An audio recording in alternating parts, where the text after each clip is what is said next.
In the valley of Hinnom, they built sacrificial sites for Baal and burned their children as sacrifices to the god Moloch. Their own sons and daughters they sacrificed to demons. Never have I commanded them so abominable a thing.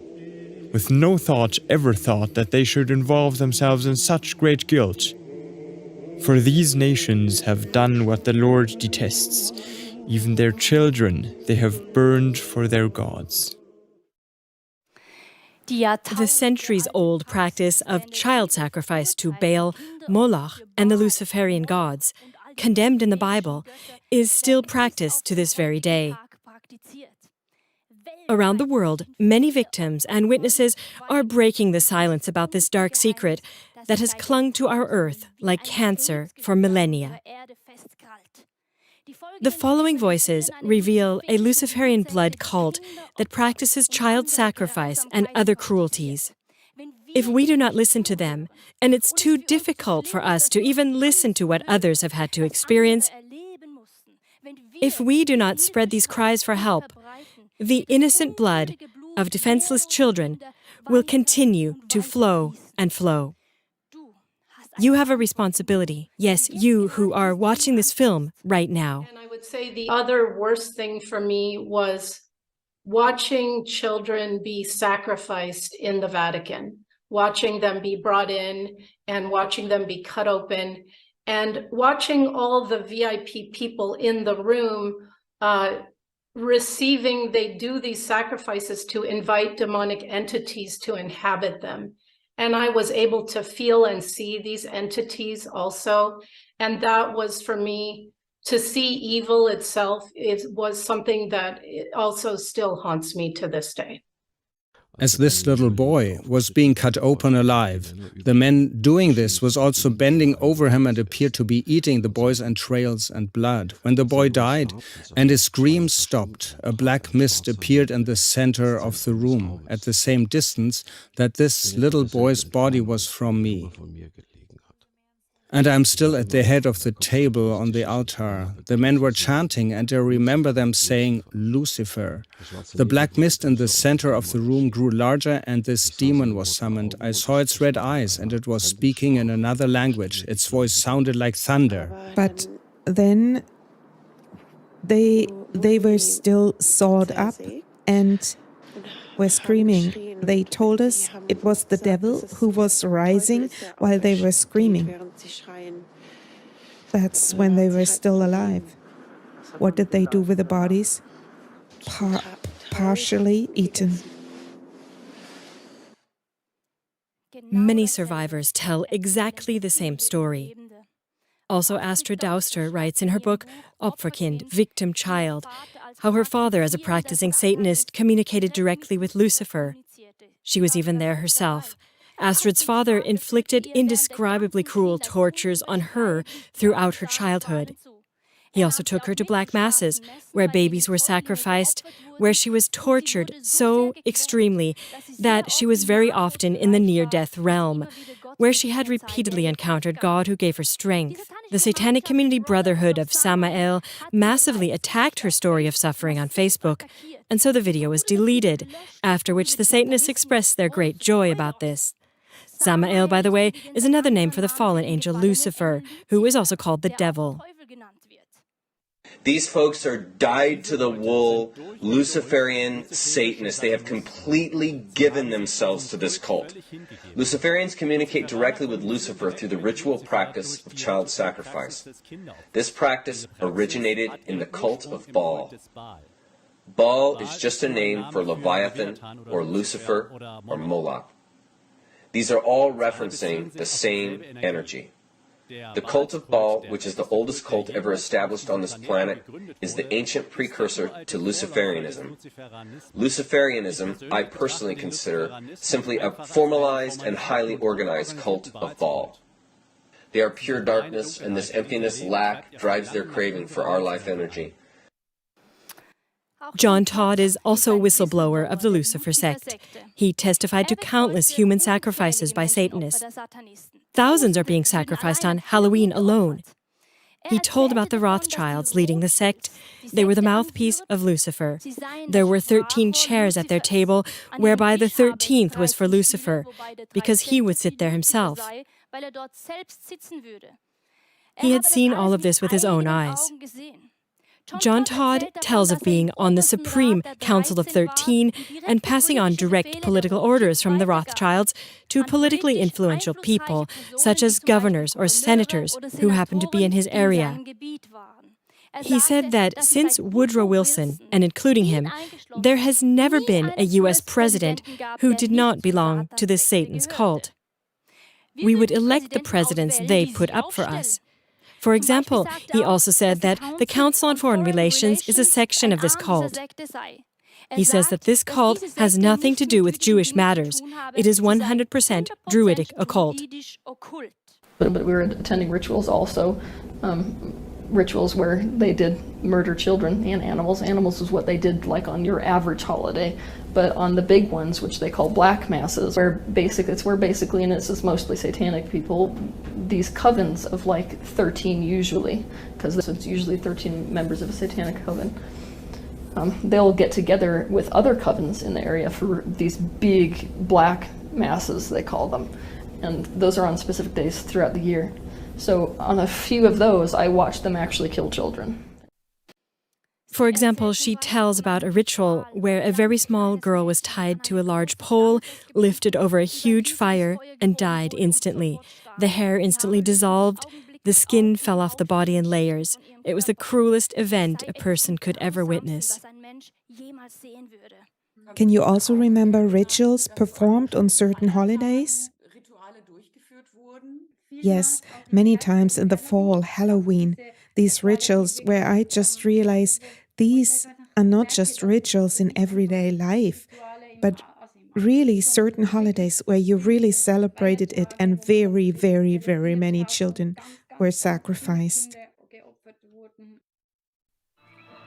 Alex Jones succeeded in filming such a ritual in front of a huge Moloch statue with a hidden camera as a witness in the strictly sealed Bohemian Grove. High officials from politics, business, and the media take part in these rituals. The participation of the following persons is documented: U.S. Presidents Richard Nixon, Ronald Reagan, Jimmy Carter, George Bush Sr. and Jr., Bill Clinton. German Chancellor Helmut Schmidt was also present. In addition, Henry Kissinger, Arnold Schwarzenegger, and the heads of Standard Oil and General Electric attended these meetings. Eyewitnesses such as Kathy O'Brien and Kathy Collins recounted the events at Bohemian Grove. And a lot of my experiences were in Presidio and Bohemian Grove. I was used from a very young age, and I remember going through an initiation ritual at the age of 3. Someone was forcing me to drink blood. And then a case in Bohemian Grove where I was forced to watch a child sacrifice. Survivor Kathy O'Brien also testifies to human sacrifice at the Bohemian Grove site. It was this glorification of the whole act. You saw these people there in their red robes, practicing this religiously for the glory of their savior Satan. The things that were added to it, killing and cannibalism. There were children being killed, and the tone was, if you don't do it, you're screwed. This being then had access to me, and I had to kill the little girl. Ein Kind umgebracht. Was? Schick's auf Distanz. Schick's jetzt. Aber lebendes. Und die haben das dann aufgegessen. Und es war dann nur noch Haare und alle anderen Knochenteile übrig. Und Augen auch und Zähne. At the meetings, well, Satan was worshipped and they just celebrated masses. The atmosphere there is just as if the devil is really in the room. And they stand in a circle and the faces were covered. They have such black capes and the hoods. And the murmuring is just very like a sing-song. And you were all worshipping the devil inside your home. Right. Rituals in which babies were sacrificed, and you'd have to, babies. So you witnessed the sacrifice. Right. When I was very young, I was forced to participate in that, in which I had to sacrifice an infant.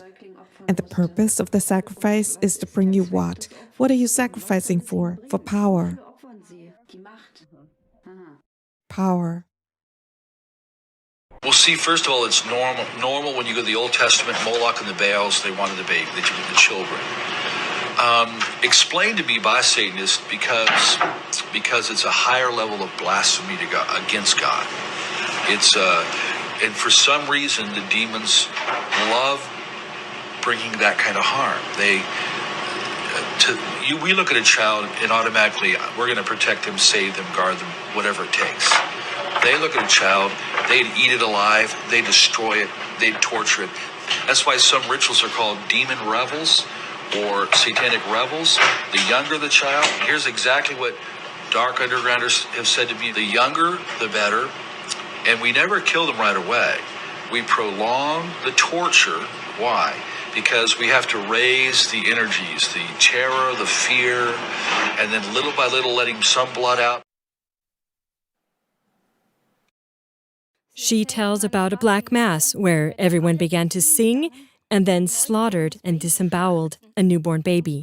Meanwhile, the grandfather of the victim said a prayer for Satan. And this victim here tells of how the Satanists reenacted the crucifixion of Jesus by hanging a man on the cross who was trying to save her and her sister. They threw a bunch of bloody parts of killed babies at him and also at the two victims, as she shared. A great many victims testify that Satanists pervert Christian customs and holidays in order to blaspheme God. There are satanic groups that force mothers to sacrifice their own child to Satan. It may happen that they are ritually impregnated only for this purpose.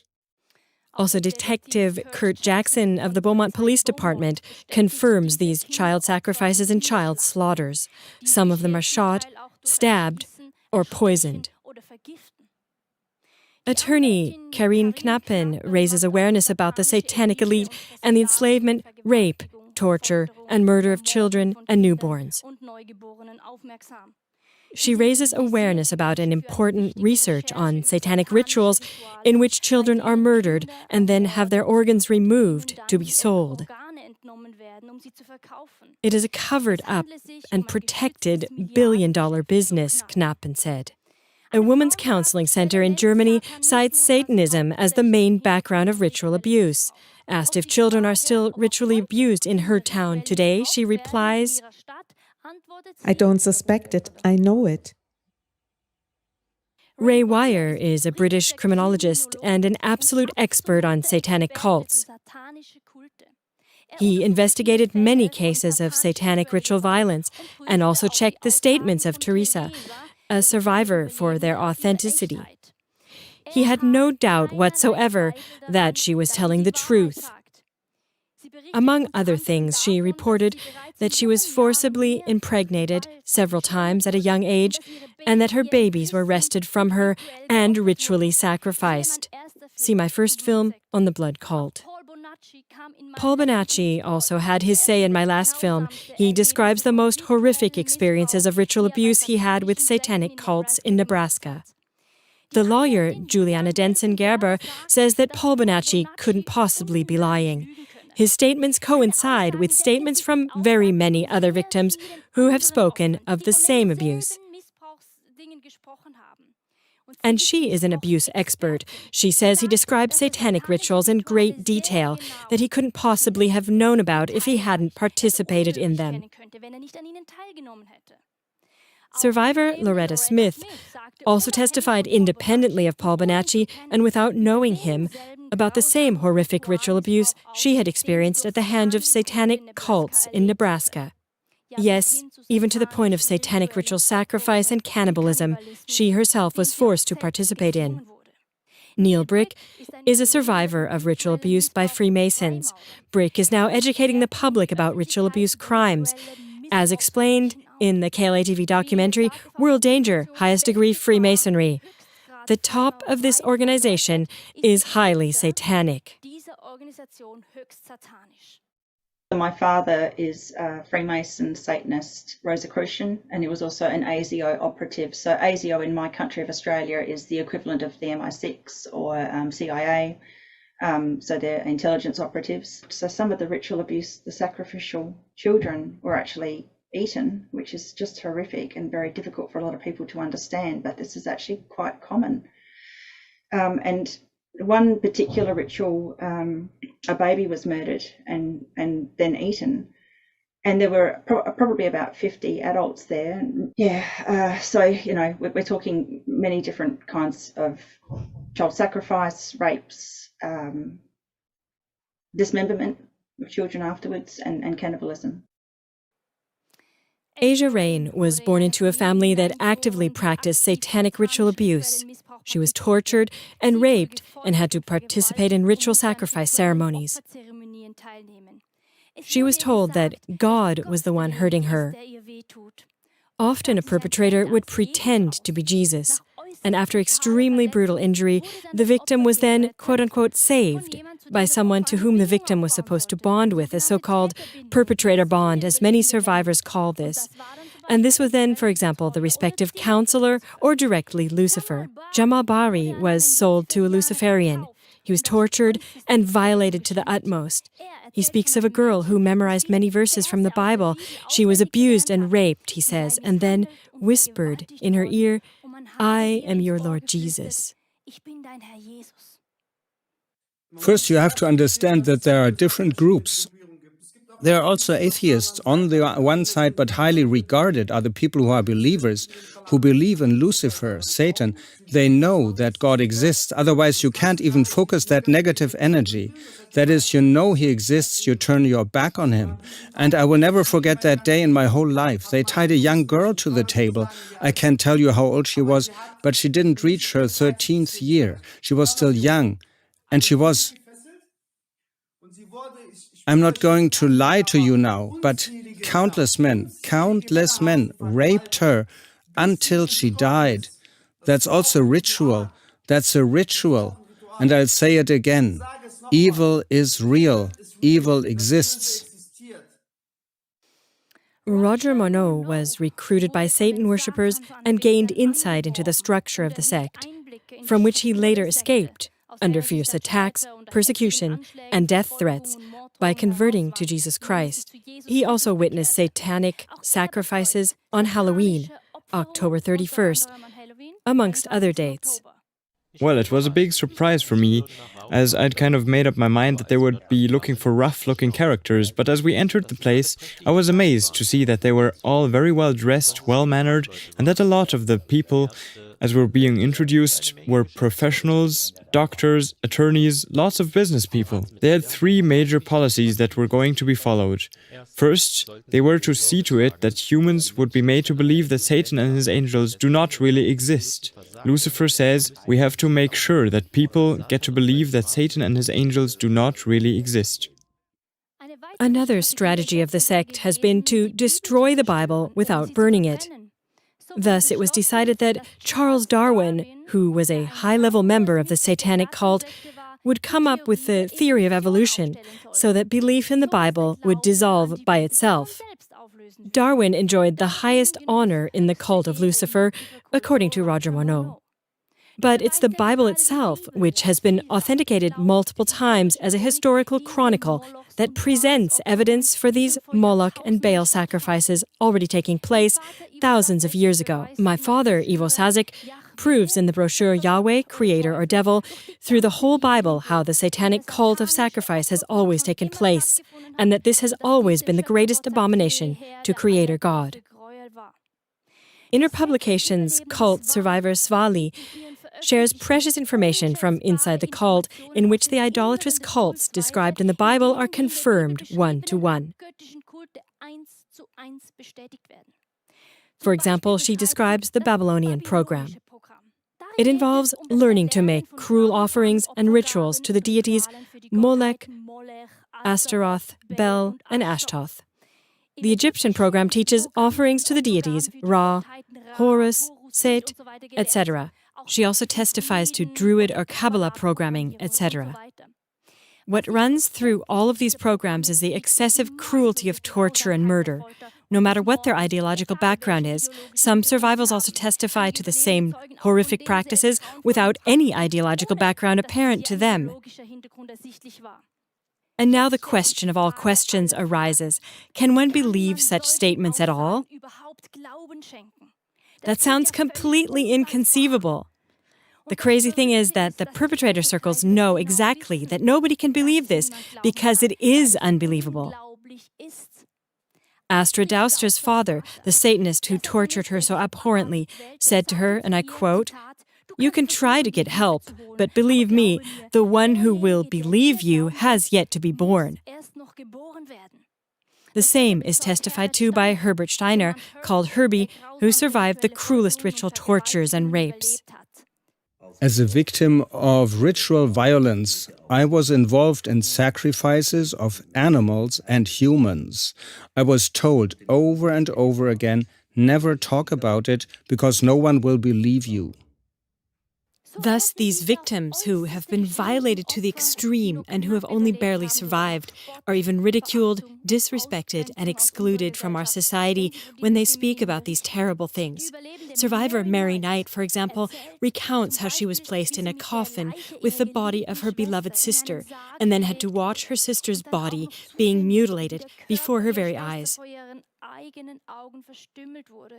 She even had to participate in this herself. Such rituals are now witnessed by hundreds of victims. But Mary says that most survivors do not speak about this cruel satanic ritual abuse because no one believes them. So they only speak about some small part, like abuse or incest. The ritualistic abuse, the satanic ritual abuse, is the last thing people will talk about. They just say we're crazy. They just say we as survivors are crazy. There is nothing worse than when you know that something like this has happened to you and the majority simply can't believe it, and you are seen in public, especially by the public media, as a crank, as a liar, as someone like that.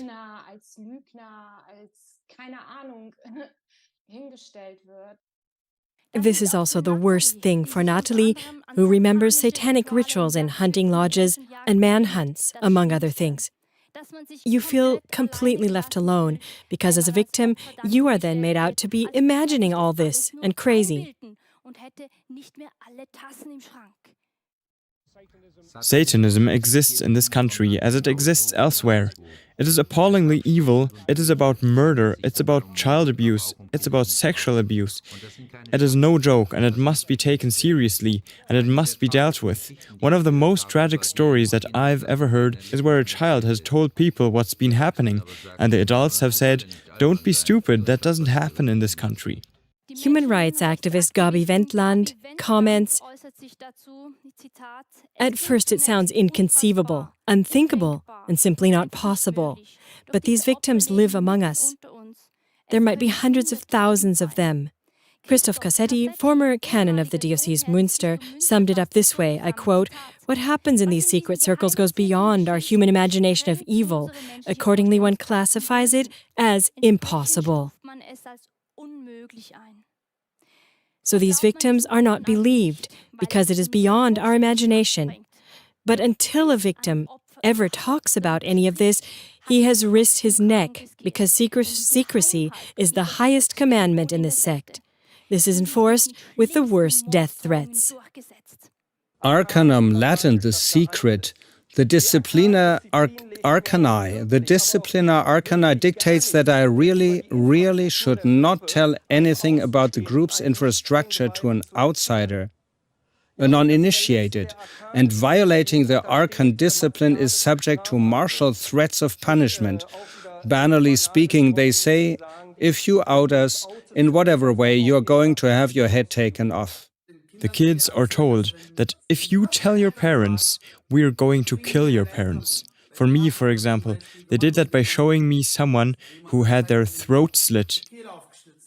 And then when you see that and you see who all is involved, you just get terrified.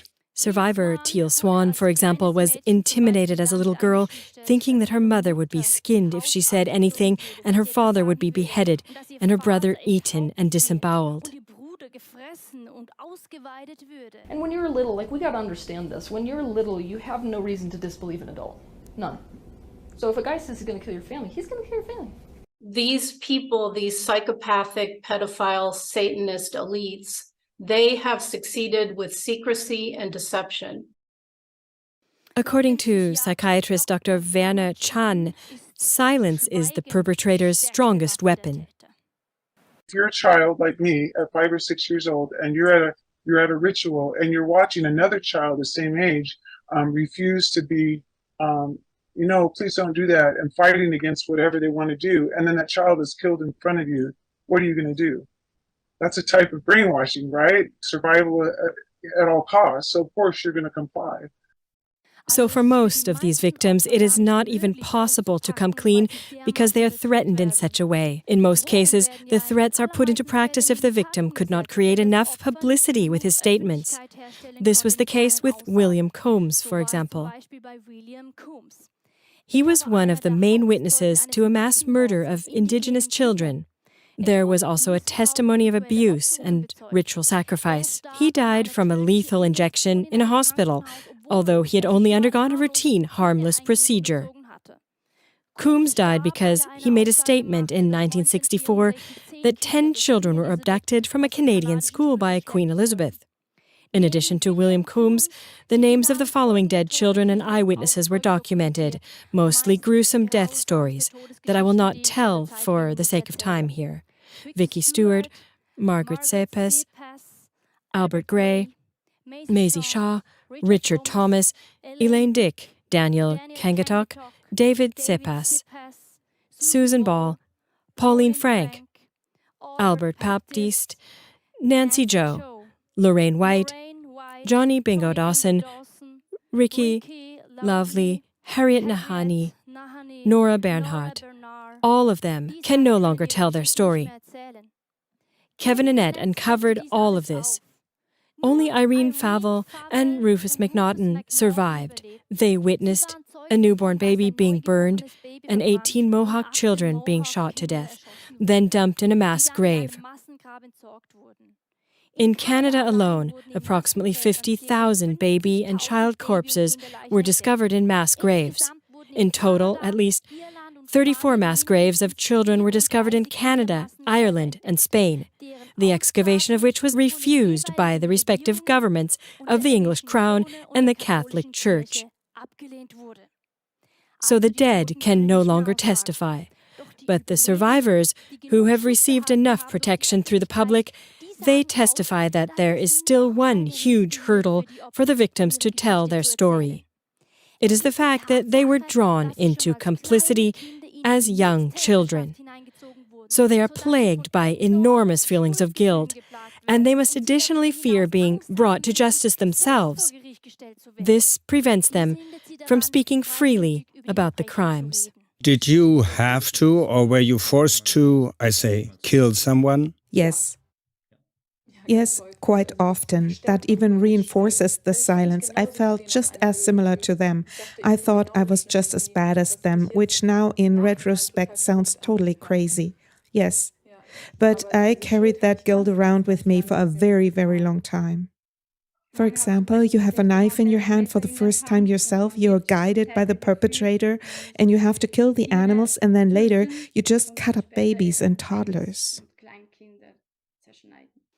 Annegret was also forced to kill. She describes her subsequent feelings of guilt and suicidal thoughts. She describes this as a vicious cycle of first being a victim and then a perpetrator. Filled with guilt, Katharina also told her counselor, "These hands killed." The counselor then escorted her to the police. Annette had filed a complaint with the police against her own parents and against herself because one had forced her to kill. She also witnessed the torture of her then 11-year-old brother, who lay in front of her as a soulless, screaming and jerking body then. This touched her very strongly. Her brother later shot himself. Consistently, the survivors report that the cult members forced them in the following ways. First, if you don't do it, someone else will, so you can't save this child from death anyway. Secondly, if you do not do it, you will be killed yourself. Trauma specialist Roswitha Ewald knows such descriptions of ritual abuse from many of her patients. The religious scholar Adelheid Hermann Pfand warns that the truly threatening satanic cults operate in secret. Brigitte Hahn, a commissioner of the Counseling Center for Organized and Ritual Violence of the Münster Diocese, explains that anyone who wants to renounce the cult group is in mortal danger. For many years, she accompanied women who wanted to leave a satanic cult. This counseling center was closed because of the influence of the satanic community Brotherhood of Samael and a Spiegel media campaign by Christopher Pilz. More details can be found in these documentaries. To summarize, a big hurdle to testify about satanic ritual abuse is the enforced complicity and the fact that the victims are not believed, as it sounds too inconceivable. And thirdly, the victims and witnesses have had to face death threats. Despite of this, hundreds of victims and witnesses now talk and describe the same cruel rituals all over the world, uncoordinated and completely independently of each other. Countless victims report unanimously that they were transported to different places in the world where large satanic ceremonies had taken place. They report that many elite people were present at these large satanic meetings and ceremonies during which the children were victims of ritualistic mass rapes and cruel child sacrifices were performed in the name of Satan. It is imperative that these many consistent witnesses be investigated by independent bodies, since it is clear from the testimonies that the judicial system worldwide is involved in these crimes. I will briefly summarize several statements of survivors now. Please stay with me. Jeanette Archer was born into a family in London that belonged to a satanic cult for many generations. She was ritually abused for many years and attended child sacrifices. She was also chased with other children through dark woods in so-called hunting games of the upper class with dogs. In the process, again and again, many children were killed in a cruel way. She was tortured extremely, for example, with electric shocks and with waterboarding. She says that her supervisor at the Tavistock Institute was Klaus Schwab, the director of the World Economic Forum. Jeanette also reported that she attended satanic rituals at the estates of the British royal family and that David Rockefeller was a participant in these rituals. He reportedly wanted to take her with to the USA and make her a star there. Jeanette Archer also explains the importance of Halloween in the satanic cult. Halloween is celebrated with mass sacrifices of babies and children. Nessia also talks about all these cruelties involving child sacrifices and cannibalism, exactly the same descriptions that Elka gave. She describes that money, violence, and greed are the greatest joy for these heartless creatures. She also reports that when women turn to the dark side, they are much, much worse than men. Women are more deceitful, tougher, and more brutal. Elisha as well gives account of ritual abuse, rape, and sodomy. She was tortured with electric shocks, nearly drowned several times, and was drugged and hypnotized. She now informs on how the Luciferian Satan worshippers practice these cruelties for thousands of years. Elena also tells of the same cruel things, and how she was locked into dark rooms for days without food, drink, or clothing. Lily was forced to kill babies and eat human flesh in rituals. She was forced to watch as pregnant women were cut open, alive, and disemboweled. Vincent, a French boy, was raped repeatedly by his own father from the age of 5. He reported that his father had a video collection of gang rapes, tortures, and murders on camera, known as snuff videos. Many witnesses and victims report the same thing. Vincent had been forced by his father to watch one such snuff video in which a girl was shot by his father's friend. His father threatened the same would happen to him if he told anyone about it. In their book, Green Stuff, the Child Sex Mafia in Germany, Chief Detective Manfred Paulus and police psychologist Adolf Galwitz describe the existence of snuff videos, and they also report extremely brutal child sex scenes, including the rape of babies, as well as sex with disabled or dead children. Abuse victim Karin recognized the Webelsburg as crime scene. She reports of an altar on which her child, with whom she was 6 months pregnant, was aborted and subsequently sacrificed.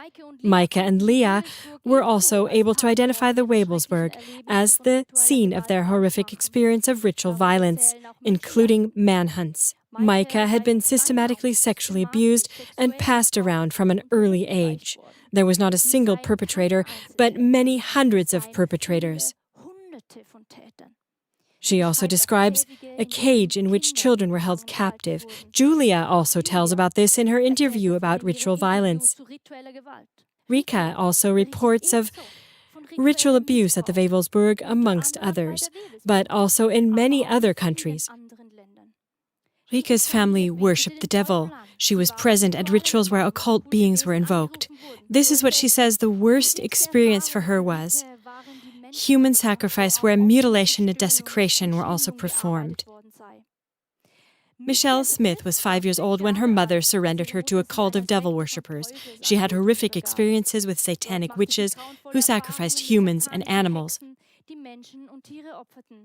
She experienced abuse and torture. She was buried alive and then again and again taken out. Michelle disclosed her horrifying experiences in her book entitled Michelle Remembers. When her book was published, a flood of other victims got in touch with her. Frances Toews survived satanic ritual abuse and extreme torture.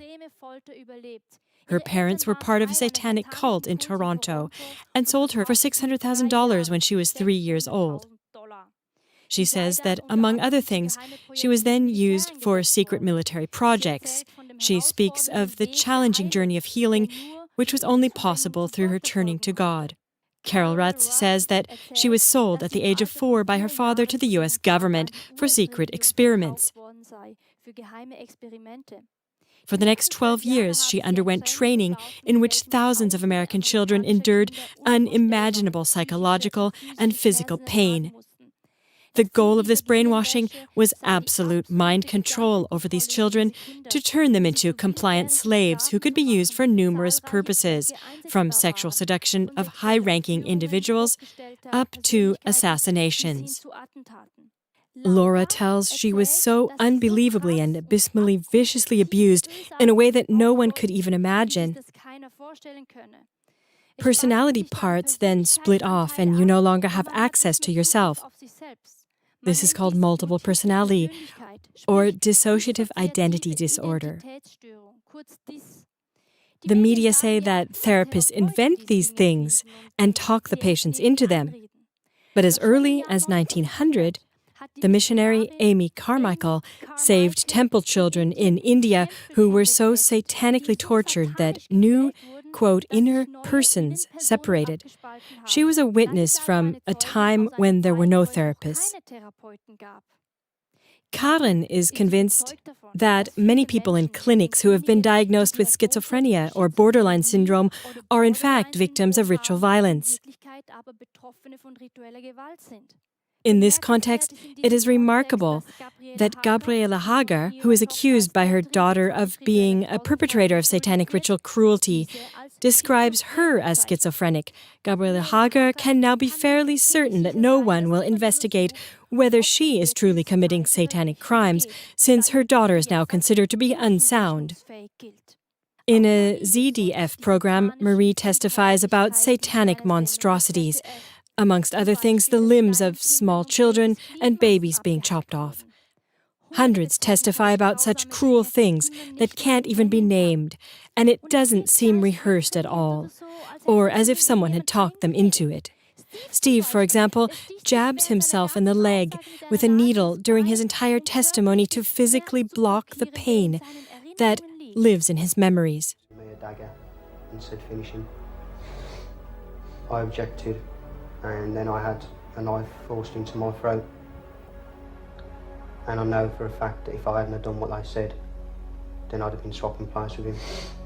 So I stabbed him in the throat. They weren't happy with that. I had to continue doing it and doing it and doing it. After that was done, they forced me to actually... Kaya was subjected to satanic ritual abuse from the early age of 4. She reports of churches and castles, of altars in dark rooms, of people in dark robes. She had been impregnated for the first time at the age of 11, but the birth had been induced long before the normal duration of pregnancy. And then she was forced to take the life of her own child, after which a cannibalistic ritual took place. The lawyer Heidi Sarman herself had contact with many victims all over Germany, independently of each other. They all described very similar patterns of their ritual abuse, so she classified the reports as true.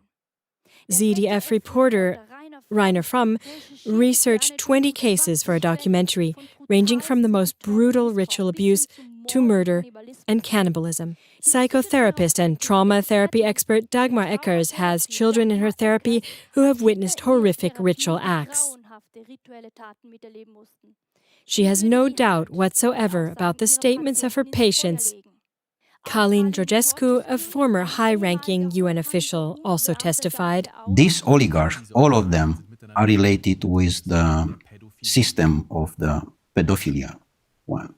Because we know that there are more than 8 million children per year which they disappear. 8 million does mean the entire population of Austria. Mm-hmm. They disappear without any information, simply like that. This criminal act is have to be stopped. And yet the official media still unanimously groan, there is no evidence of satanic ritual violence here.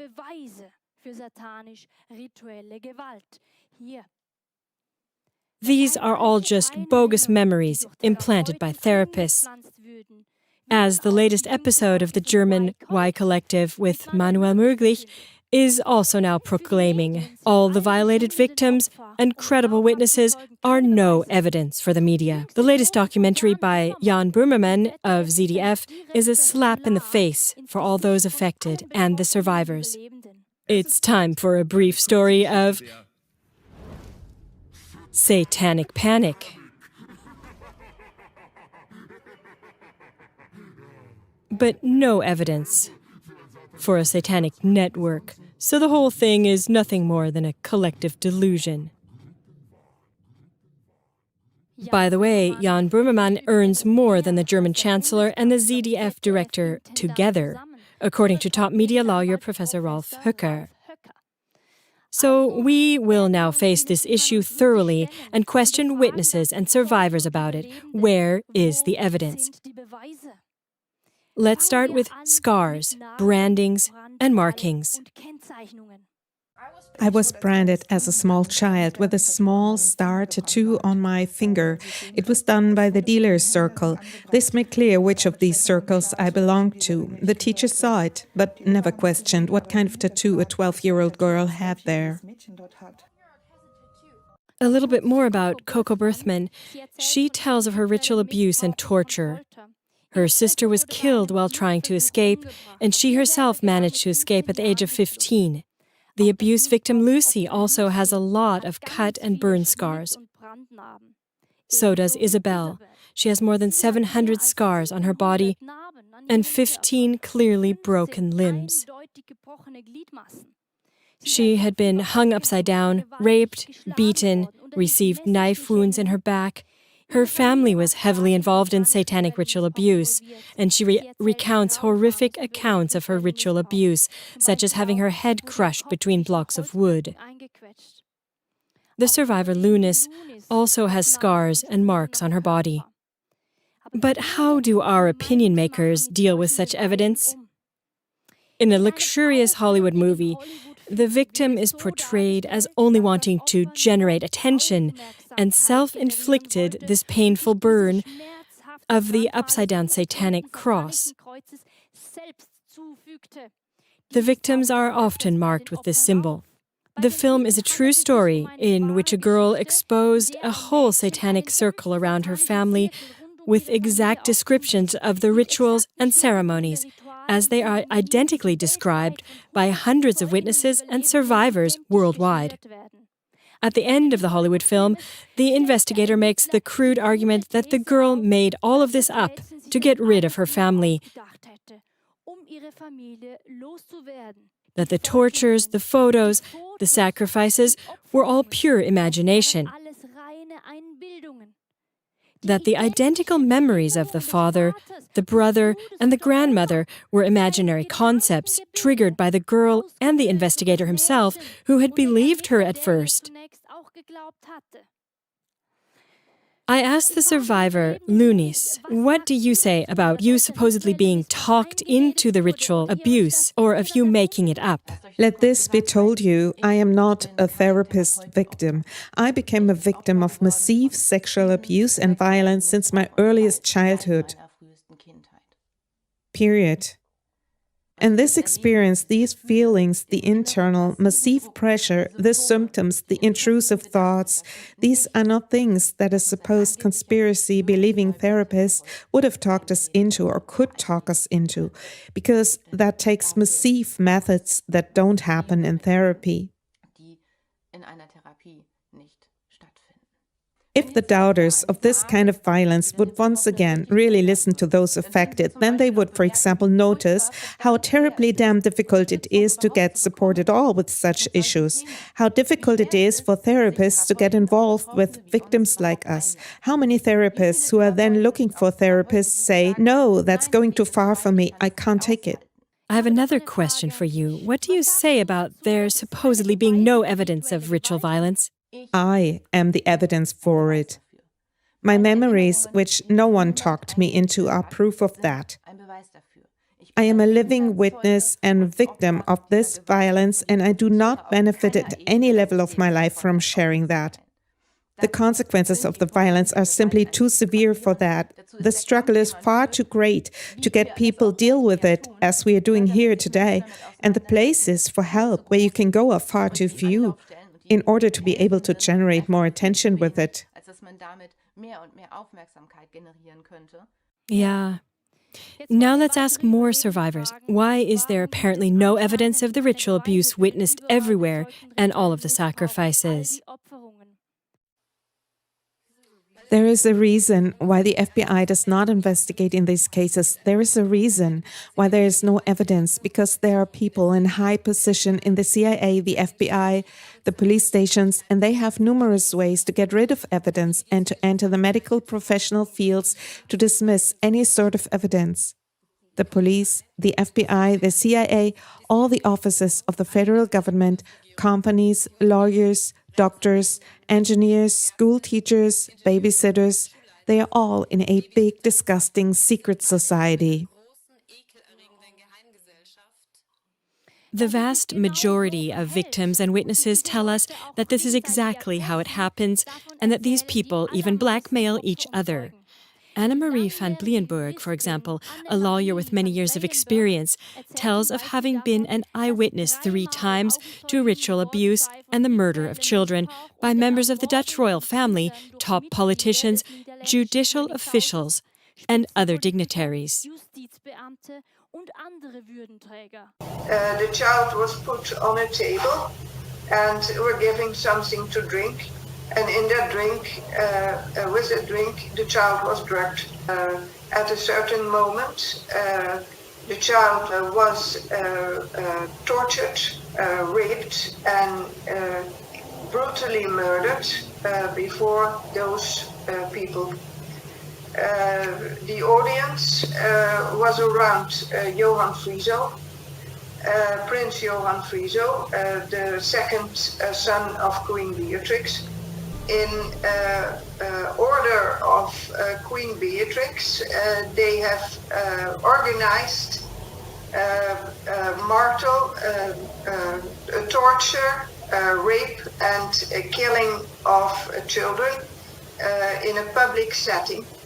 The whole building was filled with very important people from the Netherlands, ministers, high-ranking officers, and all kinds of people that the criminals could put on photo, so they could blackmail those people and get criminal advantages from that.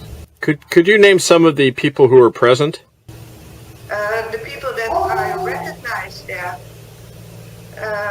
were, for instance, Prince Johan Frieso, his steady psychiatrist, Guus Barrault-Dumont. I recognized Mabel Wisse-Smith. She was there with an old, steady man. I think it was George Soros. I recognized Donner, former Minister of the Law Department, at this moment Viceroy of the Netherlands. I recognized Ernst Hirsch-Balling, a very important former Minister of Justice. I recognized A. van den Emster.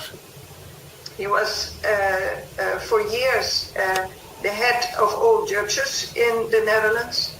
I recognized Dick Berlijn, the former head of the military department in the Netherlands. I recognized a journalist, a very important journalist, Gerlof Leistra, of the journal The Elsevier. I recognized Carla Herades. At present, she is president of the court in Amsterdam, a judge. I recognized Mark Rutte. He is at this moment president of the Netherlands. I recognize Geert Wilders. He is at this moment the head of the political party PVV in the Dutch parliament. There were about 50 people every time I was taken there. I have been taken there 3 times. I have seen every time a child was killed. Annemarie van Blienberg reveals that the children came from juvenile detention centers and were supposedly working at Queen Beatrix's court. A journalist from De Telegraaf spoke to all these institutions who confirmed this. The staff of these juvenile detention centers had become suspicious because they had never heard from these children again. Annemarie spoke to every police officer and judicial official she could find, including Interpol. She went to court to effect a conviction. But the court answered, this was not her problem, but a problem of society. And they refused to issue the prosecutor a mandate to investigate. Regina Louf is an important witness in the Dutroux case. She became pregnant several times since the age of 13 as a result of satanic ritual abuse and had to watch as her babies were ritually sacrificed. When an investigative judge testified on television in the Dutroux case, Regina Louf recognized him as one of the perpetrators of the murder of her baby. She also later recognized many perpetrators of the pedocriminal network in the newspaper photos and on television. According to her statements, the perverted, cruel perpetrators were all highly regarded, honorable members of society, including judges, politicians, lawyers, managers, industrialists, etc. The police investigated a connection with the satanic group Abrasax. 27 eyewitnesses lost their lives in the Dutroux case. The former head of the State Criminal Investigation Department, Uwe Kranz, testifies about child molester rings all the way to the highest circles. He states that with all these large cases which were investigated, for example with the Dutroux case, it was always downgraded to alleged single cases. In some cases, up to 1,400 other perpetrators were identified from the highest social classes, who all got away with this. Pediatrician Dr. Dorothy Toole testifies under oath about the worst, most perverse child abuse perpetrated by judges and prosecutors. The most frequent victims, she says, are toddlers and babies. They often testified to network of perpetrators up to the highest circles and courts would indeed be an explanation for the fact that there is so little officially approved and officially accessible evidence. Chuck Swindoll testifies that all circles now of power on earth are involved in Luciferian child sacrifices. This is also testified to unanimously by all victims, without them knowing each other. Karina, for example, tells that the perpetrators in her family were all high military and government officials, a whole line of ancestors that can be traced far back. She experienced the cruelest ceremonies and sacrificial rituals, which cannot be described here in detail. They're people that are educated, they're judges, they're lawyers, they're doctors, they're morticians, they're people who work in a hospital that can do all kinds of medical issues. So they had somebody to cover their back in every single way. Let's look at some cases of what this looks like in practice. Anke Hill's 6-year-old son accused his father of having experienced satanic ritual abuse at the hands of him and other perpetrators.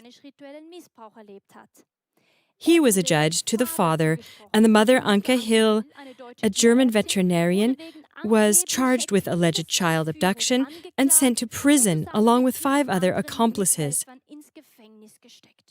Anke Hill turned to lawyer Wilfried Wong for help at the time. However, former British lawyer Wilfried Wong failed to save Anke's son. He was sentenced to 19 years in prison for so-called conspiracy to kidnap a child. So the rescuer himself became a victim, as in countless other cases. But he is an expert in the field due to 27 years of experience with hundreds of victims of satanic ritual abuse. Wilfried Wong, literally. It is a big problem because the social services have become so corrupt that in many cases they defend the abuser instead of protecting the abused child, and often punish the person who informed about it. He explains that when mothers raise alarm about their partners ritually abusing the child in a satanic way, those mothers are accused of making it up, and in most cases the children are given to the abusive partner. This is exactly what happened to Elisa and Gabriel, for example, who revealed the most shocking statements about satanic ritual abuse by their father and a satanic cult. As I said, we kill babies, we drink the blood, we eat them. Because our dad, he forces me and Gabriel to do it. Because we are not strong enough to cut a baby's head off. He has us to hold the knife and he puts his hand on the top of our hand and he helps us to cut the baby's head off. So he is teaching me and Gabriel.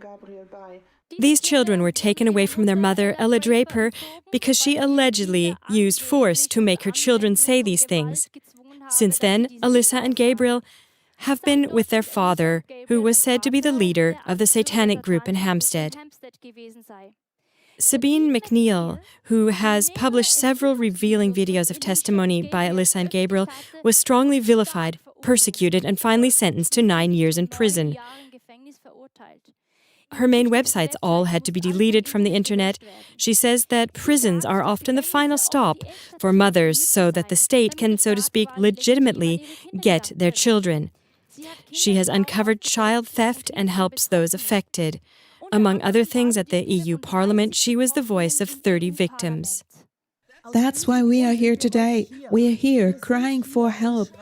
There are children screaming to be heard. If you don't hear at those children scream, who will?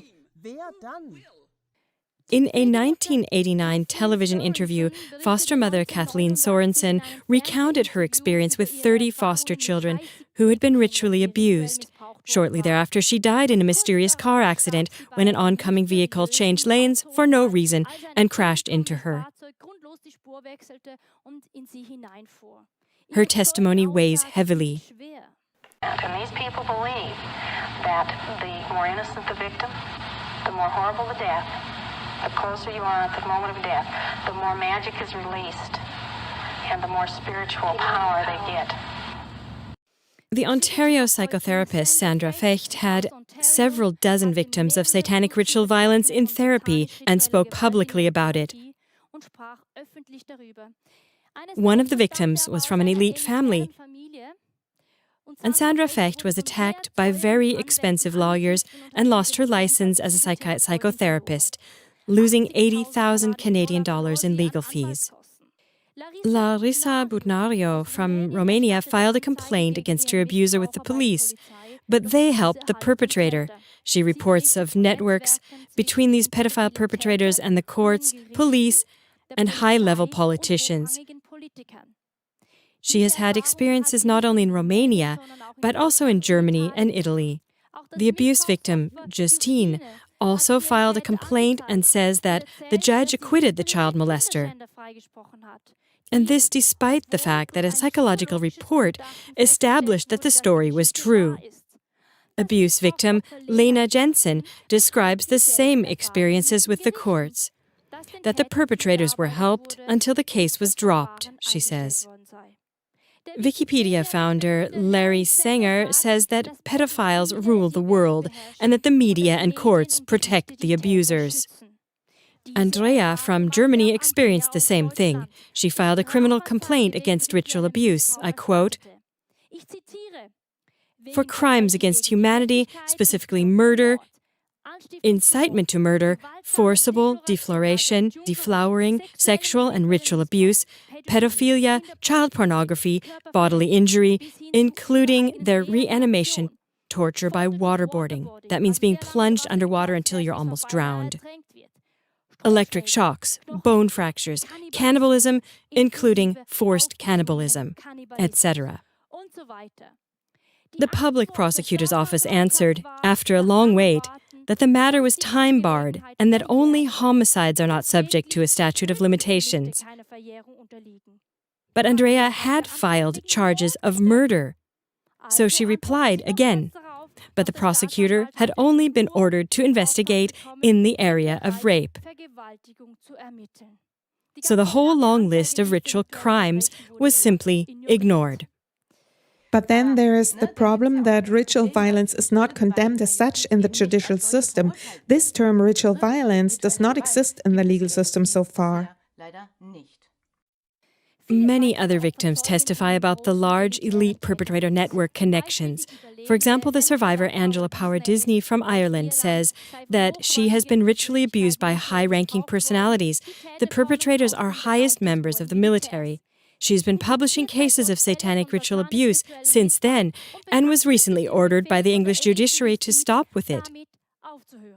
The latest intimidation is an email, allegedly from the Irish police, that she should stop her investigative education. This raises the question, which is worse, the crime itself or the concealment?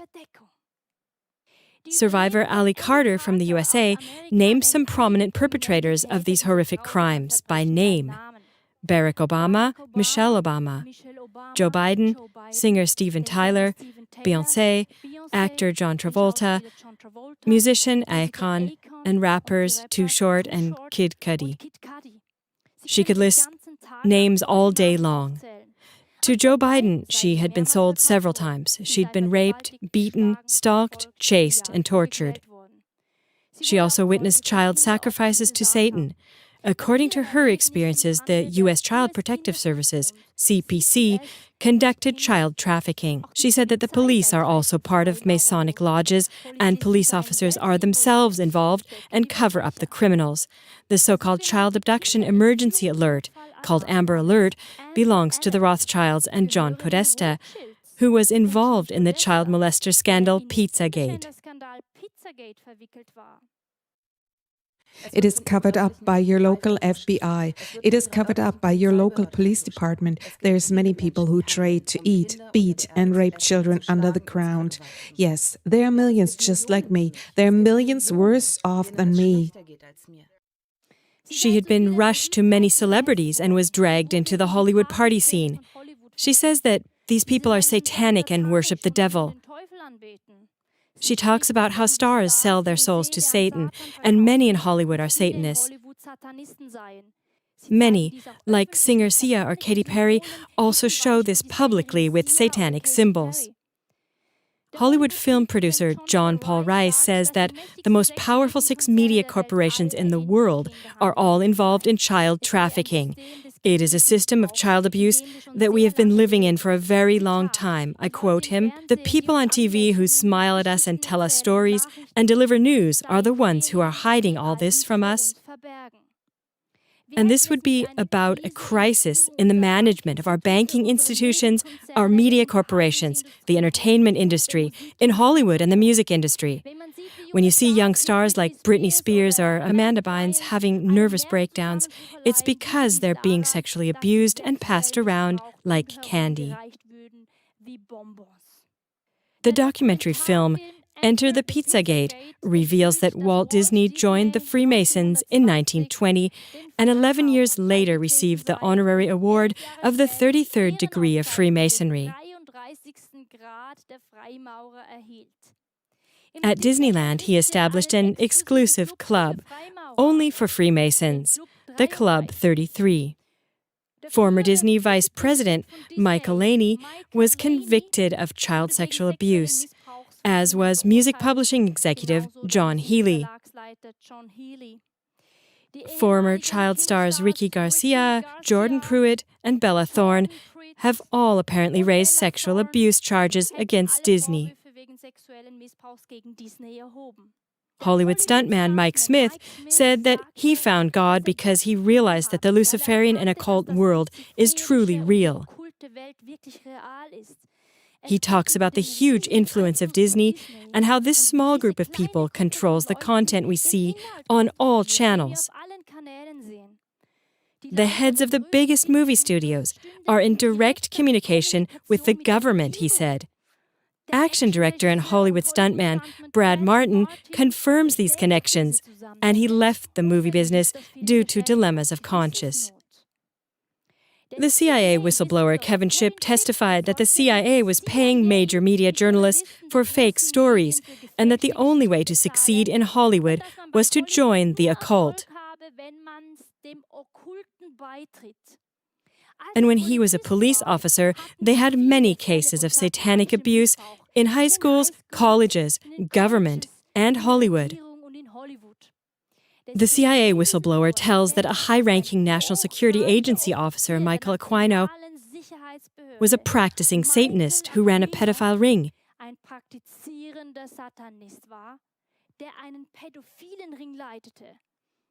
He created the Satanic Temple of Set, an occult satanic U.S. association, which he still directs today. He also held a training position with the U.S. government. About 50 children testified that this high-ranking officer had abused them, and although there were several witnesses who said he had abused the children through satanic rituals, he successfully walked out of the trial free. U.S. basketball player Larry Johnson tweeted that top athletes flirt with mysterious Babylonian religions that involve heinous ritual sacrifices to Baal and Baphomet. But it's not just professional athletes, he said.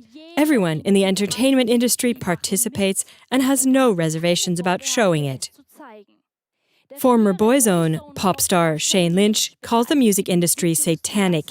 He testifies that in rooms at the top of the top, satanic prayers were said over music albums and ceremonies before they went to the radio stations.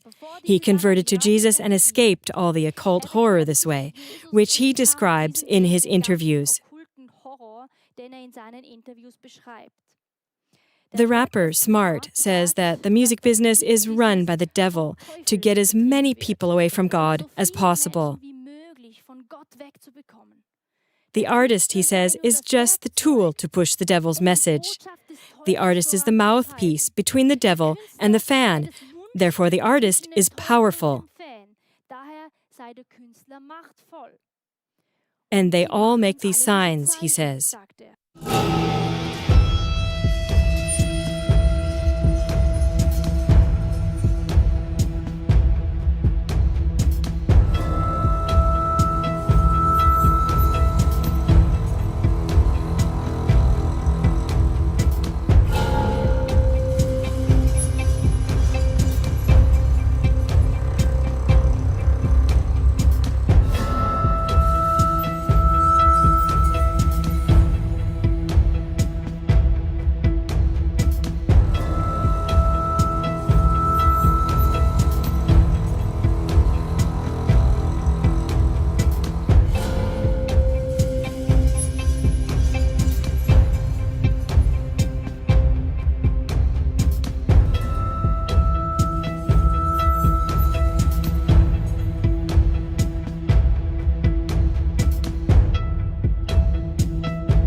The survivor Chantal Frey met actors and many famous personalities during gruesome rituals and sacrifices to which she was taken around the world.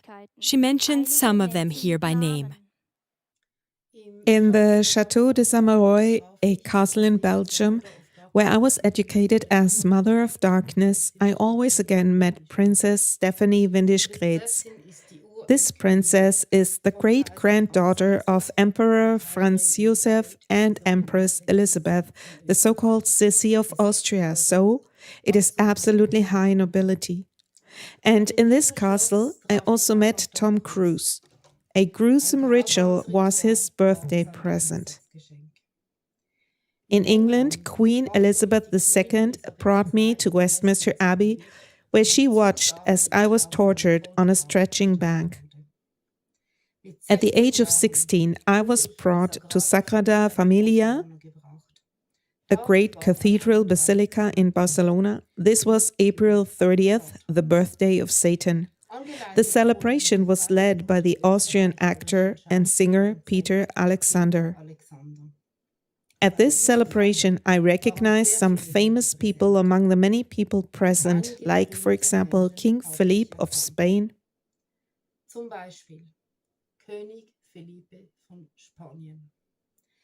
the French rugby player Serge Blanco, the actor Gérard Depardieu, and the three tenors Placido Domingo, Luciano Pavarotti, and José Carreras. The French actress Catherine Deneuve, the American actress Elizabeth Shue, the American author Meg Cabot, Anna Komorowska, the wife of the Polish president Bronisław Komorowski, and also Tony Blair is who I met there. At another occasion, I was led to then US President Jimmy Carter by Margaret Thatcher, and I was punished with a rope. I was strangled with it several times until I fell unconscious. At the age of 4 or 5, I met Bill Clinton at a party. Participants named their sexual preferences to me, and I had to satisfy them then. Pulitzer Prize-nominated U.S. journalist Paul Rodriguez revealed extravagant parties among Washington, D.C.'s elite with underage callboys, quite a few of whom were also satanically ritually abused, tortured, and some even gruesomely murdered. The investigation named several White House insiders, members of the military, government officials, locally based U.S. military officers, businessmen, lawyers, bankers, congressional staff, and members of major media outlets as clients.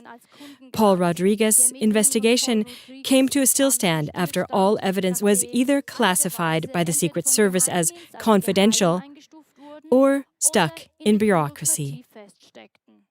Troy Boner and Alicia Owens testified to hundreds of parties where they and other victims were abused by local politician Larry King and other prominent men. The main actors, they said, were Police Chief Robert Waterman and newspaper editor Harold Anderson. Using various intimidation tactics, the FBI threatened Troy Boner to keep quiet about his story. Shortly after these threats, Troy Boner was found dead in a hospital room, anesthetized and beaten. Troy's brother Sean was also found dead with a gunshot wound. This occurred during George W. Bush's re-election campaign. According to several victims, Bush also had attended these abuse parties. David tells of adrenochrome parties with celebrities in which they brutally tortured babies and very, very young children in order to drink or inject the adrenaline-enriched blood as a drug. These parties would often happen in big houses. There was a lot of prominent people.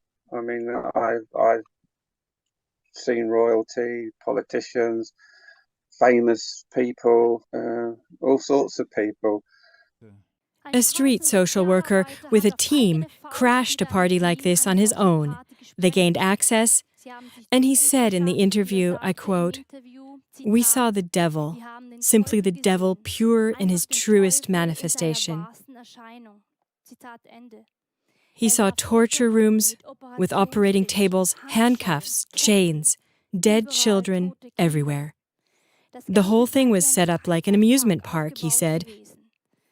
But because there was an escape plan, not everyone was there anymore. This eyewitness was forcibly silenced. He was hung up by the hands by the police, whipped, and treated as a criminal. As a result, he became very sick. Holly Gregg is a survivor of ritual violence from Scotland. Because of Down syndrome, she has an extremely good memory and names the perpetrators by name, including a judge, police officers, lawyers, and a school principal. Medical and other evidence supported Holly's account, but Grampian police did nothing about the perpetrators. Her mother, Anne Gregg, persistently tried to bring the perpetrators to justice, but authorities forcibly delivered her to a mental hospital. Holly Gregg's uncle was murdered because he wanted to protect her. Renowned physicist Dr. Catherine Horton calls the police a shield for organized crime. She testifies that she was sold in a brutal human trafficking ring as a torture and mutilation slave to European countries and the United States. And now she exposes these crimes and the criminal structures. For example, she says the investigations by Detective Inspector John Wedger against pedocriminality and child trafficking were blocked by Bernhard Hogan Howe at the highest level of the whole police. After the Jimmy Savile scandal, Howe was chief of police in many places and at the highest positions. During his tenure, quite a few arrested celebrities were released on bail without charges. According to Wikipedia, Bernhard Hogan Howe advocated that complainants should not simply be believed. For example, Carl Beach testified that several high-profile men had abused him and that he had witnessed the murder of 3 boys. Hogan Howe dropped the investigation, and Beach was sentenced to 18 years in prison for lying in July 2019. That's the wording on Wikipedia. Hogan Ho, instead, was knighted. In addition to this, Dr. Catherine Horton exposes the crimes in psychiatry. Once you know and are aware of the fact that all of these psychiatric wards have from the very first day been intended as detention camps, that most of the people on the direction level who built them were chosen by the cartel as pedophiles and psychopaths and serial killers, then the whole thing is not so surprising anymore. No success stories are known to me in psychiatry. None. Absolutely none. It is also common knowledge that uncomfortable witnesses are often labeled crazy and disappear into psychiatric hospitals. This is also confirmed by Dr. Rainer Kurz, who has been educating within the British Psychological Society about satanic ritual abuse for years. Natalie Augustina was a Dutch supermodel in the 1980s. She was committed to a psychiatric hospital for exposing the depravity of the Illuminati. Natalie speaks of hundreds of thousands of girls and boys who were systematically raped by royal, political, and military governments. They were taken to parties of the rich, where they were raped on a stage. Natalie tells how some children were raped to death and tortured by the elite, and how everything is filmed. Natalie says that she was taken to places where everything royal, noble, elite, the top political and military was. Mexican top model Gabriela Rico Jimenez was also transferred to a psychiatric center after she was invited to an Illuminati party and fled a hotel screaming hysterically in shock. She screamed loudly. The Queen of Scotland and the Queen of England, they killed a lot of people. Death to that class of humans. Get out of here. They ate humans. Those disgusting. They ate humans. I didn't know of anything. I mean, of the assassinations, yes. But they ate humans. Humans. Humans smell like meat. You are not taking me anywhere until we clear all this up. You're not taking me. You people had me there so you could take a photo of me. No, let go of me. Then she was led away, and no one ever heard of her again. She also accused Carlos Slim Elu of knowing he is one of the richest men in the world. Leonie was also in the psychiatric ward. The private clinic recorded that her parents belonged to a satanic sect. She had been conceived for the sect. Sodomistic rituals and many other cruelties were recorded. It was noted that she had to hurt children and kill infants in order to incur guilt. After the psychiatric stay, she suddenly denied everything and said that the trauma therapist, out of a strong conspiracy delusion, had talked her into all of this. None of it was true. Swiss television, SRF, devoted an entire documentary to Leonie. The other victims who testified about the same cruel things were not even visited, but only ridiculed in the documentary film Satanic Panic 1. After a storm of indignation and a huge amount of viewer criticism had flared up against SRF and the journalist Robin Raymond because none of the victims had had their say, another report came out in which only so-called anonymous victims were filmed and were dubbed by an SRF spokeswoman. They said, for example, that the therapist had talked them into it, and that's how they became victims, or that it didn't happen at all, etc. So you don't see a face, and you don't even hear a real voice, so you can't verify any of this. None of the notable victims of satanic ritual abuse got a voice on SRF. And now, dear viewers, we want to have a survivor speak who reveals explosive information about SRF. Petra. Petra barely survived ritual abuse and extreme torture by an Illuminati lodge. Occult rituals were held. They tortured babies, children, and animals, raped or sacrificed them to cultivate connections to the demon world and deities. Even before Petra was able to walk, she was abused by her father, who was part of the lodge. She also was placed in a torture program and, for example, was hung for hours in an underground vault by the back of her head or her feet and left alone. During the rituals, members of the cult were wrapped in dark capes with hoods. She recognized lawyers, policemen of various levels, post office managers, doctors, psychiatrists, house painters, pharmacists, judges, industrialists, politicians, school principals, civil servants, morticians, a philosopher, and building contractors. Petra calls a high-ranking perpetrator from the cult by name, Fritz Schneider. The Solothurn Government Council member and Director of Education, who subsequently became president at SRF. According to Petra, the SRF was a mouthpiece for these circles to directly influence the people. She also names the then cult leader of the lodge as well as pedocriminal, Willy Richard. He was a federal parliament member and then even rose to become federal president. Let's take a look now at the current president of the Swiss Confederation, Alain Berset. Here he is at the inauguration of the Gotthard Tunnel.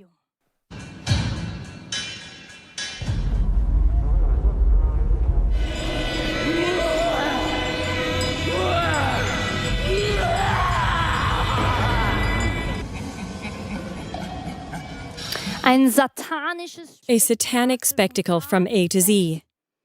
But what does that have to do with an opening ceremony for a tunnel? Or what does that have to do with Swiss values?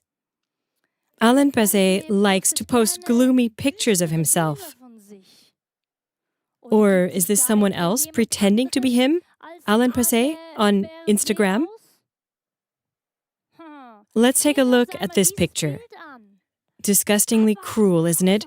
But apparently Alain Berset likes it. Someone filmed this from Instagram and put it up on the web. No, that really isn't a photo composite. And shortly afterwards, the traces were erased. I wonder why. Can someone please investigate this? This channel on Instagram called Alain.Berset has loads of likes for cruel pictures. This is a completely deviant picture gallery with extreme cruelty, mutilation, and blood, which I can't show here. Because upright, normal people can't bear that at all.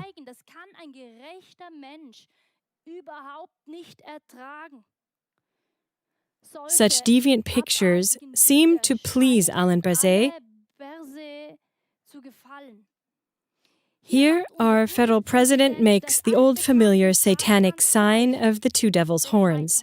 Yes, according to the media, it is suddenly just supposedly representing a harmless French fries fork. In the context of these aberrations, however, it really rather reminds of devil's horns and not of French fry forks. While our federal president, according to citizen statements, is visiting an extremely sadistic exhibition, keyword Gallery C, and the Instagram channel named after him posts likes for these depravities. At the same time, he strives together with the Federal Council to anchor nonviolent education in the Civil Code.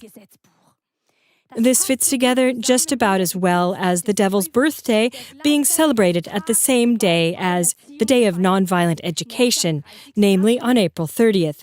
Are these all just coincidences? So the media are now rushing after every little remnant of Christians who raise their children, as they did for centuries, millennia before, with the help of a cute little bamboo rod. This is used explicitly only, as the Bible says, when the child opens itself to devilish powers. If, for example, a little boy scratches his little sister's face out of malice, then there are 1 or 2 strokes on the bottom, and the little one feels, here is fire, this is hot, I won't play with it, I'll not become a devil. But probably our government wants little devils, for those are easier to corrupt, as Dr. Catherine Horton describes impressively. In this system, those who have no scruples and conscience rise really high. Sincere people and people of integrity are usually stuck at the lower ranks. So, for example, the media, and especially SRF, portray my father, Ivo Sasic, as an evil, evil-beating guru. And now they're also agitating against the Lederach chocolate factory with its Christian school. But how did the media report on this man here, for example? In 2011, Yves Rausch shot his ex-girlfriend in the chest with his crossbow from close proximity and was sentenced to 3 years in prison. He was also previously convicted of theft and incitement of the people. And then in 2020, when he threatened 4 policemen with a gun in the Black Forest and disarmed them, the media celebrated him across the country as the Black Forest Rambo, as the new Robin Hood, as the Ranger of Oppenau. And when he was arrested, he injured a policeman with an axe bow. How is it that the media praise such a person? The then 8-year-old Natalie, who was a victim of cruel satanic ritual abuse and torture by her own father and a large network around him, recognized this Yves Rausch as a perpetrator and her father's friend. She described exactly how this Yves Rausch lived in a cabin in the woods before this became public in the media. Besides Yves Rausch, Natalie also recognized other people who were involved in the cruel satanic rituals and killings. The Natalie case has been known since the fall of 2019 through press reports in Switzerland. According to Natalie, there are countless tunnel systems under the ground which only insiders know about. In these tunnels, people are tortured, killed, and eaten. Medical experiments are carried out, hybrids are bred, organ trafficking takes place, adrenochrome is taken, Satan is worshipped there. Natalie recognized many perpetrators. Among them are prosecutors, judges, lawyers, policemen, a former city mayor, county council members, federal parliament members, heads of child and youth psychiatry, and employees of the KESB, the Swiss Child and Adult Protection Agency. All these entanglements and crimes that have been uncovered by Natalie and all the other victims must be investigated and punished by independent organizations. Speaking of the KESB, since September 14th, 2023, people have been demonstrating day and night in front of the KESB building in Sissach. That's for over a month now, with candles at night and with banners and slips of paper. I'll read some of them. Child traffickers, rape.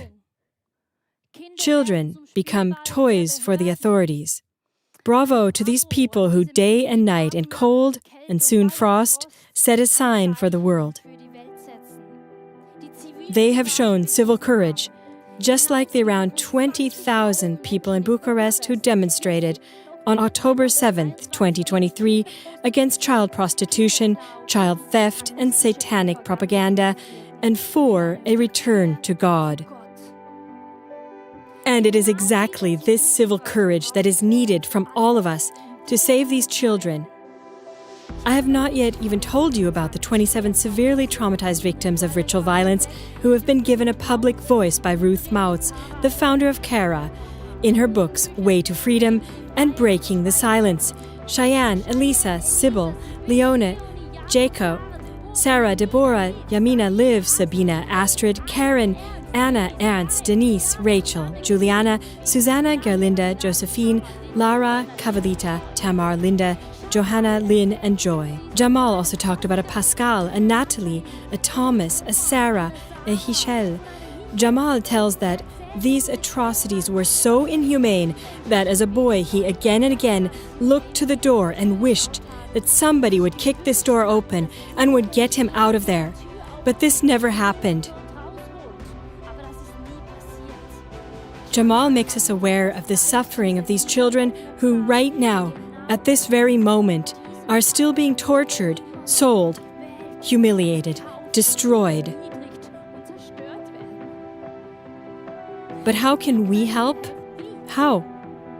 Everyone needs to start talking out about it, because that's the only way we're going to beat them. It still goes on now, and goodness only knows how many children are involved with it. So, we need to start talking out to protect the children. So let's start talking in order to protect them. Courageous people move out and lend their ears to the victims. Their voices, they give them a voice. For example, the political scientist Samuel Kuhlmann, or the social worker Lisa Bruhlmann, also Gabi Breitenbach, or the author and theologian Paul Verhaguth, and many, many more. The lawyer Martina Amato has written an open letter to those affected. That I apologize. I didn't see you all these years. That I didn't hear your cries for help. But now where I know it, I bear a responsibility, because truth needs a courageous person who speaks out. We need an army of courageous people who speak out for the truth now. I raise my voice in love for you and for all the children who are still exposed to this abuse today. Let us do the same, dear viewers. I wish that we take much more serious what affected ones say, and believe them. Because the worst things happen very real, and they happen to the weakest, to the children, and they have no one to advocate for them. Each of the survivors I have met who testified about these atrocities are driven with a desire to save those children who still have to experience this exactly now. As you and I watch this video, here are 2 little children being rescued from a truck in London. I cried when I saw this video. Yes, it takes you and me to save more children every day, by coincidence, by divine providence, and by more and more people getting to know about it. Because many of those affected reported that in the midst of these hellish tortures, they felt held and protected by something higher. Some spoke of Jesus, and this higher is with and in us and will save these children. I close with an appeal from Joy, herself a victim of ritual violence. She calls on all of us. Cry out if you can. Cry out for the victims to be heard by the deaf. Cry out if you can. Cry out.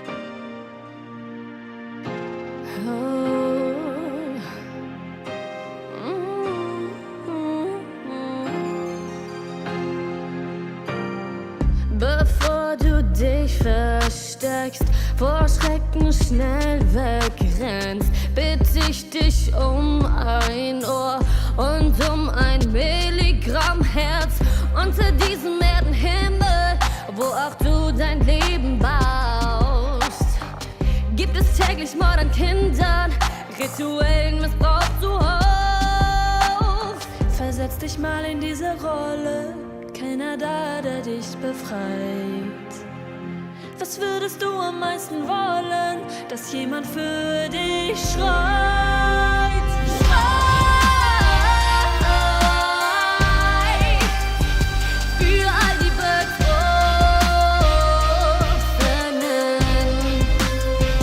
Lass die Kinder frei,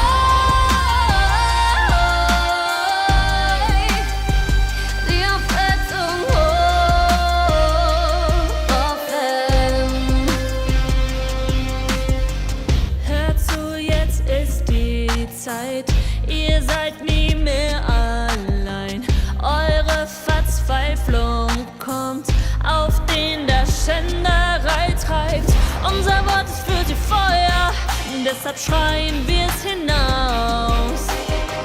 Ihr seid schlimme Ungeheuer, euer krankes Spiel ist aus. Schrei für all die Betroffenen.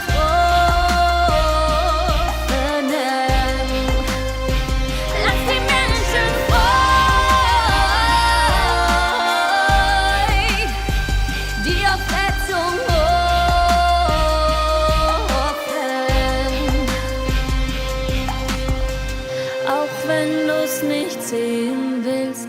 verschließ die Augen nicht, denn es ist unser Job. Nur durch uns wird's hier Licht, auch wenn du's nicht hören willst. Verschließ die Ohren nicht, denn es ist unser Job. Nur durch uns wird's hier Licht.